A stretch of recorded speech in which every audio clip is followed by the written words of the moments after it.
Assalamualaikum warahmatullahi wabarakatuh. Selamat pagi anak-anakku semuanya. Bagaimana kabar kalian hari ini? Semoga kalian semua tetap dalam kondisi sehat walafiat dan selalu dalam lindungan Allah Subhanahu wa taala. Pada kesempatan kali ini kita akan belajar tema 1, organ gerak hewan dan manusia, subtema 2, manusia dan lingkungan, pembelajaran 2. Sebelum kita memulai pembelajaran hari ini, alangkah baiknya jika kalian berdoa terlebih dahulu supaya Allah SWT melancarkan proses belajar kita dan semoga kalian semua bisa meraih masa depan kalian yang cemerlang. Anak-anak, sebelum kita mulai seperti biasa, sebelum kita membahas materi pada hari ini, mari kita lihat dulu tujuan pembelajaran kita kali ini. Ya, tujuan pembelajaran kita pada hari ini adalah yang pertama, dengan mengamati gambar, siswa mampu memahami tulang sebagai salah satu organ gerak manusia secara benar. Yang kedua, dengan membaca, siswa mampu mengolah informasi dari bacaan dan menentukan ide pokok dari setiap paragraf secara bertanggung jawab. Yang ketiga, dengan mengamati gambar, siswa mampu menyebutkan dan menunjukkan berbagai jenis tulang sebagai organ gerak pada manusia secara tepat. Yang terakhir, yang keempat adalah dengan berdiskusi, siswa dapat memahami fungsi masing-masing tulang pada manusia secara benar. Nah, demikian tadi tujuan pembelajaran kita, tujuan pembelajaran yang harus kalian capai pada hari ini. Baik anak-anak, marilah kita mengamati gambar ilustrasi sebagai berikut ya. Ada beberapa hal yang dapat kita diskusikan pada pembelajaran kali ini, termasuk yang dapat kita diskusikan dari pengamatan gambar yang ada pada gambar ilustrasi, yaitu di situ ada beberapa pertanyaan setelah kalian mengamati gambar yang ada di sini tersebut ya. Pertanyaan pertama adalah, kegiatan yang nampak pada gambar di atas adalah kegiatan apa anak-anak? Ya, kegiatan sepak bola ya. Terlihat di situ ada beberapa anak yang sedang melakukan kegiatan sepak bola. Kedua, kegiatan di atas termasuk permainan yang menggunakan apa? Di situ terlihat ada seorang anak yang sedang menendang bola, otomatis kegiatan permainan yang menggunakan apa? Kaki ya. Yang ketiga, tempat yang aman untuk melakukan kegiatan tersebut adalah, ya betul, kegiatan tersebut aman jika dilakukan di lapangan. Ya. Yang terakhir, apa saja yang harus dilakukan sebelum melakukan kegiatan tersebut? Biasanya kalau seseorang sebelum melakukan kegiatan olahraga dan yang lain-lain pasti harus dilakukan pemanasan ya. Betul. Dari ilustrasi di atas, permainan bola memerlukan banyak gerakan ya. Jadi permainan sepak bola itu memerlukan banyak gerakan seperti berjalan, berlari, menendang, dan melempar. Dapat dilihat pula bahwa semua bagian tubuh terlihat aktif, baik tangan maupun kaki ya. Tentunya hal ini mengharuskan semua organ gerak tubuh, baik itu otot maupun tulang, bekerja dengan baik ya. Tulang dan otot inilah yang bisa menggerakkan organ gerak kita. Jadi diingat, yang bisa menggerakkan organ gerak kita adalah tulang dan otot ya.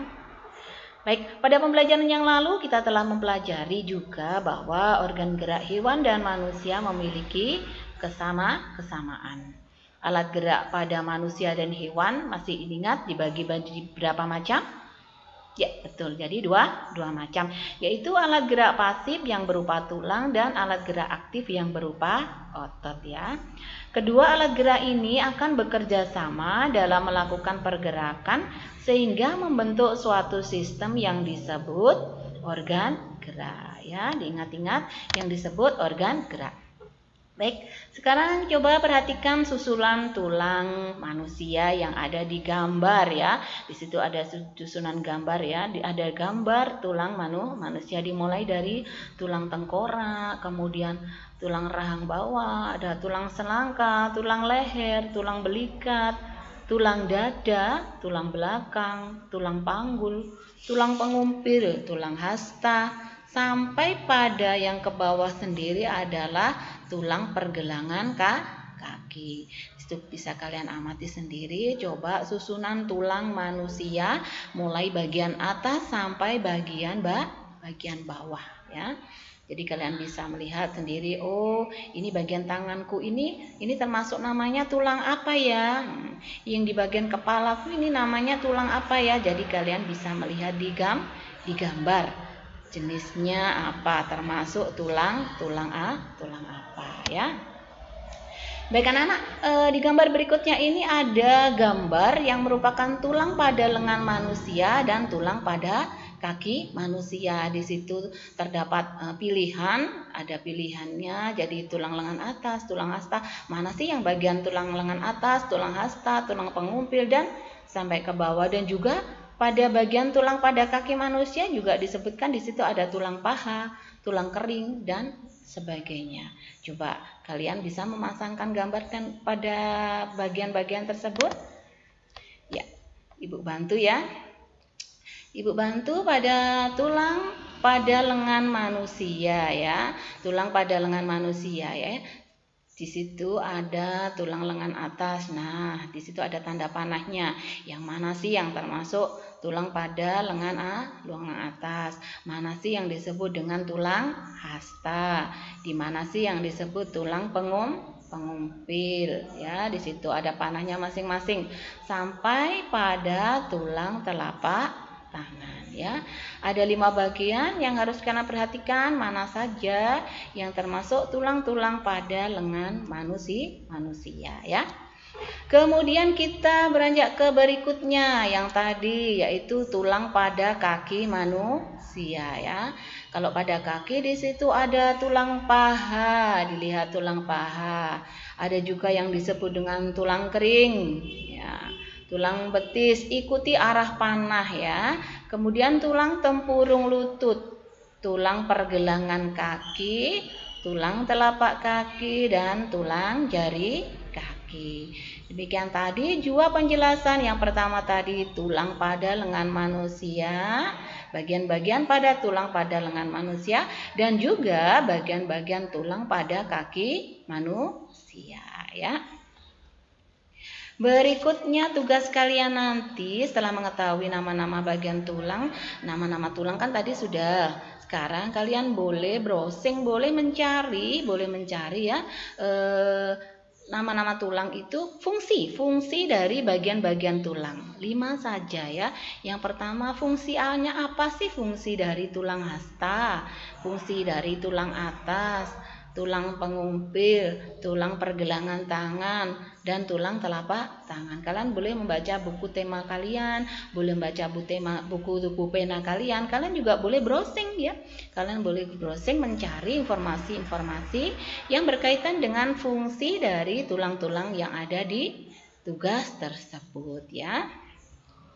Kemudian anak-anak ini materi berikutnya yaitu mengenai model sederhana rangka manusia dari bubur kertas ya. Selain kalian mengetahui dari bagian-bagian rangka manusia tadi, materi berikutnya yang tidak kalah penting adalah mengetahui model sederhana rangka manusia dari bubur kertas ini. Karena termasuk SBDP berarti kalian seharusnya praktek ya, tapi ini pengetahuan saja untuk menambah wawasan dan ilmu kalian bahwa kita juga bisa membuat model sederhana rangka manusia yang berasal dari bubur kertas ya. Apa sajakah Bu yang harus disiapkan langkah-langkah kerjanya? Baik, langkah yang pertama adalah siapkan alat dan bahannya ya. Alat dan bahannya apa saja? Yaitu gunting ya. Gunting, kemudian ember, kemudian kertas koran yang tidak kalah penting ya, kertas koran. Yang ketiga, keempat adalah kawat kasa. Berikutnya adalah padi kanji. Yang terakhir adalah cat warna dan kuas, yaitu alat dan bahan yang harus disiapkan langkah kerja pertama. Kemudian yang kedua, buatlah kerangka patung dari kawat kasa ya. Kalian membuat kerangkanya dulu dari kawat ya. Dari kawat kalian boleh membentuk seperti binaraga, boleh membentuk seperti orang berlari, kalian bisa membentuk juga seperti orang berjalan ataupun menendang bisa juga. Terserah kalian bentuk kerangka patung yang dibuat dari kawat kasa ya. Kemudian langkah ketiga yaitu potong-potonglah kertas koran menjadi serpihan-serpihan. Jadi korannya itu dipotong-potong halus gitu di dalam sebuah wadah atau kaleng ya. Itu. Berikutnya yaitu 4. Setelah korannya tadi dipotong-potong, rendamlah sepian koran-koran tadi dalam air ya. Direndam di dalam air ya. Setelah rendaman serpian koran tadi lembek, angkat dan tumbuklah sampai halus. Jangan lupa campurkan dengan perekat dari pati kanji ya. Aduklah hingga berbentuk bubur. Namun jangan terlalu encer ya. Setelah tadi dipotong-potong kertasnya, kemudian yang kedua dikasih air, kemudian diberi juga dengan pati kanji ya. Ingat jangan terlalu encer. Langkah berikutnya yaitu menempelkan bubur koran tersebut pada rangka kawat ya. Ingat, adonan tadi kalian tempelkan pada rangka kawat. Adonan bubur koran tadi kalian tempelkan pada rangka kawat ya. Langkah yang terakhir yaitu keringkanlah dengan cara diangin-anginkan ya. Usahakan jangan dijemur langsung di bawah terik matahari, karena biasanya kalau dijemur langsung di bawah terik matahari itu akan retak-retak gitu ya. Nanti kalau sudah jadi, sudah dikeringkan agak kering, agak prosesnya biasanya agak lama. Kalau tidak dipanaskan di bawah terik matahari agak lama. Langkah terakhir kalau sudah keras yaitu memberikan warna ya. Warnailah dengan menggunakan cat ya, diwarnai yang bagus ya, model yang kalian buat tadi ya. Baik anak-anak, demikian tadi materi singkat yang dapat Ibu sampaikan, pembelajaran singkat yang dapat Ibu sampaikan pada hari ini. Semoga apa yang dapat Ibu sampaikan pada hari ini bisa bermanfaat untuk kalian ya. Sekali lagi, tetap semangat, tetap belajar, tetap jaga kesehatan. Bu Yayu akhiri, Assalamualaikum warahmatullahi wabarakatuh.